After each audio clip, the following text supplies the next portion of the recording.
Как и на что живут российские пенсионеры в Турции? Сколько нужно денег? Очень часто встречаю в комментариях под своими видео вопрос, можно ли на российскую пенсию прожить в Турции.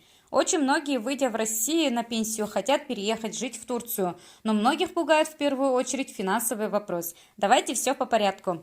Первое, что привлекает иностранных пенсионеров – мягкий и теплый климат.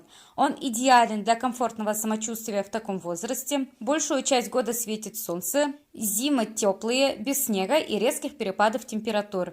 В Алании чистый воздух с умеренной влажностью, нет вредных производств. Безусловно, все это благотворно сказывается на общем состоянии здоровья. Второй немаловажный фактор – сравнительно недорогое проживание. Свежие овощи, фрукты, качественная одежда и обувь, коммунальные платежи обойдутся вам дешевле, чем в европейских странах и России. Конечно, оплата коммунальных услуг будет занимать ощутимую часть ежемесячных расходов, так как кондиционером здесь пользуются большую часть года. Летом на охлаждение, зимой на обогрев. Особое внимание заслуживает медицина в Турции. Качество турецкой медицины сравнимо с услугами, предоставляемыми в европейских клиниках. Пациенты из Америки, Европы, Азии прилетают в Турецкую республику за квалифицированной помощью, начиная от процедур эстетической хирургии и заканчивая сложнейшими операциями по пересадке органов. Медицинская страховка позволяет пенсионерам получать качественные услуги любого уровня сложности и поддерживать свое здоровье. Подобрать подходящий по стоимости и спектру опций пакет достаточно просто. Чем шире покрытие, тем дороже обойдется страховой полис. Но по итогу оплата за годовую страховку ниже в несколько раз, нежели суммарная стоимость медицинских процедур в больницах СНГ и Европы. В Алании и по всей Турции вы не найдете в аптеках некачественных лекарств и фальсификата. Все дело в том, что фармацевтическая отрасль тщательно контролируется государственными органами власти, изготовление и продажа поддельных препаратов строго карается законом.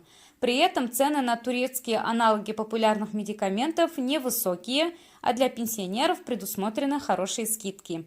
Немаловажные факторы, отвечающие за комфорт проживания за рубежом, безопасность и отношение к иностранцам местных граждан.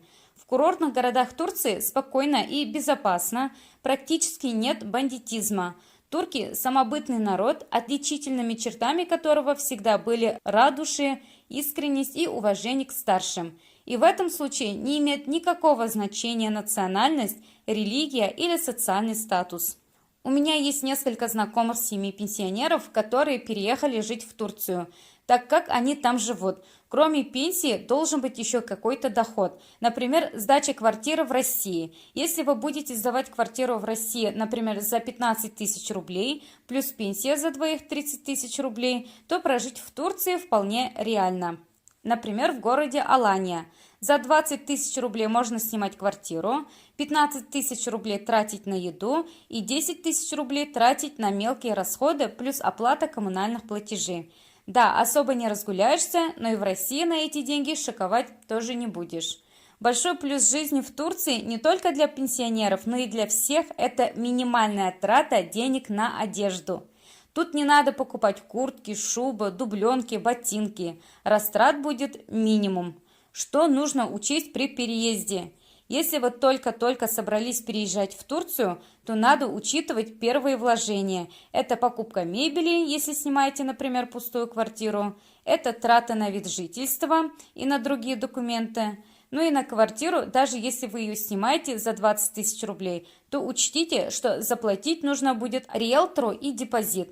Проще всего, если у вас своя собственная квартира в Турции и вам не нужно ничего снимать. Тогда жить вам придется только на свою пенсию. Я считаю, что два пенсионера вполне смогут прожить на 30 тысяч рублей. Если вы тоже думаете, переезжать или нет, то попробовать всегда можно. Можно переехать на 1 год, например, и если понравится, уже остаться на ПМЖ. Всем удачи, очень жду ваших комментариев, подписывайтесь на канал, будет много всего интересного.